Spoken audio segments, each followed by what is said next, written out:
Hi guys, I'm back. Sorry kung ang tagal kong nawala.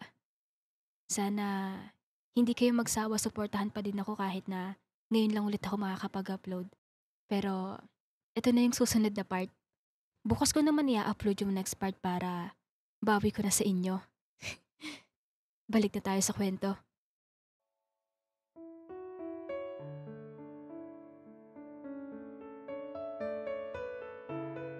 Oo, mahal kita.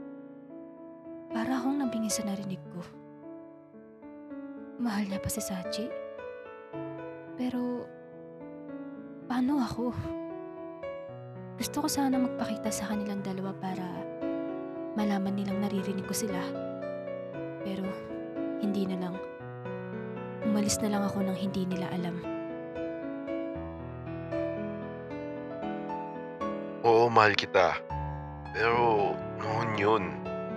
Hindi na ngayon, Sachi. Masaya na ako kay Mira, kaya pwede bang tigilan mo na ako? Ano ba kasing nagustuhan mo sa babaeng yun?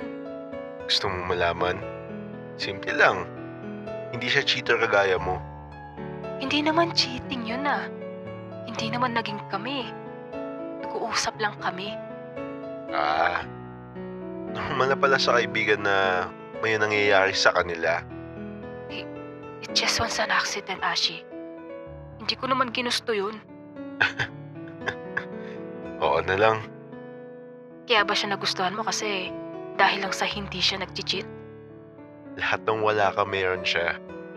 Lahat ng hinihingi ko sa'yo na hindi mo mabigay, kaya niyang ibigay yun. Binigay ko naman sa'yo, Ashi ah. Ah, talaga ba? Kaya pala mas inuuna mo pa mga kaibigan mo kaysa sa akin. Ha? Hindi ba pwedeng mag-banding kasama friends ko? Wow! Bonding magdamag? Kaya pala kahit pag-update hindi mo magawa? Tapos maabutan ko lang na lasing ka kasama mga friends mo?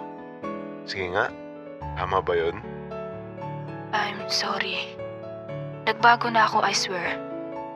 Hindi na mauulit. Oo na, hindi mo na ulitin. Pero huwag ka na umasa na babalik ako sa'yo. Kontento na ako kay Mira, kaya sana ikaw din. Wisit na bruhang yan. See? Isa pa yung ugali mo na pang squatter. Isa yan sa dahilan kung bakit nawala feelings ko sa'yo. Iniwan ko siya nun at naalala ko si Mia. Shit, si Mira. Kinuha ko yung phone ko at nakita kong mag-iisang oras na yung last call niya sa akin.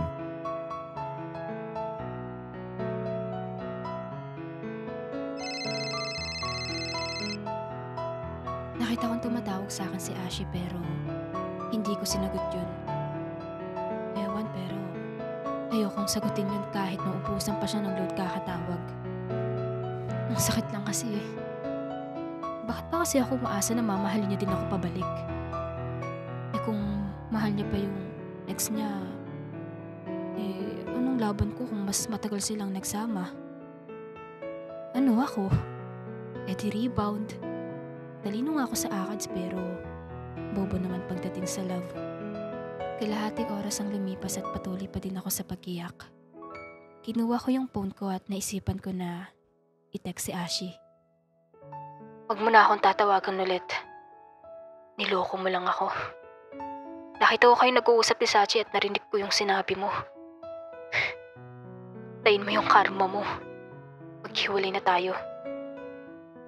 At pagkasend ko nun kay Ashi, ito na naman yung luha ko. Binasag ko yung phone ko at sinira ko na din yung SIM para hindi ko na makontak si Ashi. Gusto kong magpakalayo-layo muna at ayoko na siyang makita.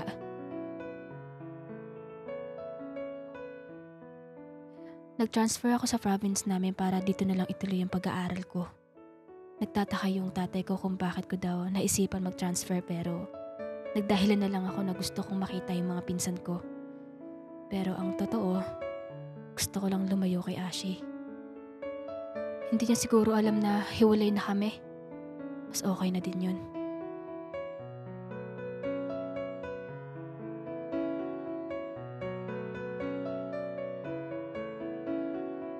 Limang taon nang nakalipas. Hindi ko natapos ang pag-aaral ko at dahil hindi na kaya ni Papa suportahan ang pag-aaral ko, medyo malungkot lang kasi gusto kong makapagtapos pero sa sobrang hirap ng buhay, napilitan ko na lang magtrabaho. Nandito pala ako sa ibang bansa nagtatrabaho kasama ang tita ko. Siya yung nag-guide sa akin dito since matagal na siya sa lugar na to. Caretaker pa lang trabaho ko dito at kahit papano, na-enjoy ko naman. Mira, birthday na ng tatay mo sa susunod na buwan. Oo nga po eh. Anong plano mo? Babatiin ko na lang po muna siya sa phone. Wala po kasi akong ipon eh. Pero gusto mong umuwi ng Pinas. Oo naman po. Oh, sige. Ako nang bahala dun. Po? What do you mean po na kayong bahala? Sagot ko na pamasahe mo pa uwi ng Pinas. Pero nakakaya naman po. Okay lang yun. Para makasama mo din yung tatay mo. Tumatanda na siya kaya sulitin mo yung mga araw na nandyan pa siya. Salamat po. Huwag po kayo mag-alala, tita. Pag nakaipon ako, babayaran ko na lang po. Huwag na. Gift ko na sa'yo yun. Thank you po, tita.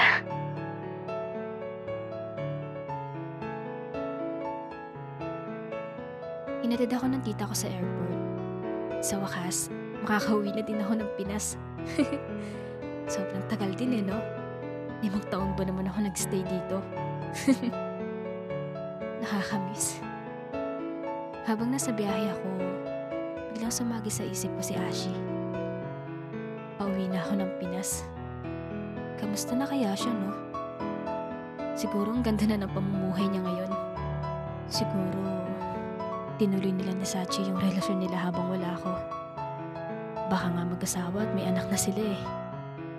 E di, happy ako para sa kanya. At least, nahanap niya yung the one niya. Eh, ako kaya, no? Kailan kaya? Pero, inaamin ko na namimiss ko din siya pero hindi lagi ah. May times lang talaga kasi na naiisip ko siya. Napatawad ko naman na siya. Wala naman na sa akin yung past na yun. Limot ko na at naka-move on na ako.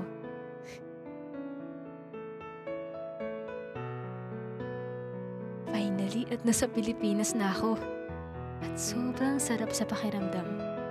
Nakakamiss kahit sobrang init dito sa Pinas. Sumakay na ako ng taxi at ewan ko ba. Kanina pa ako nakangiti kasi sobrang saya ko na nakauwi ako ng ligtas. Hindi ko nasabi sa tatay ko na nandito na ako sa Pinas. Bala ko kasi i-surprise siya.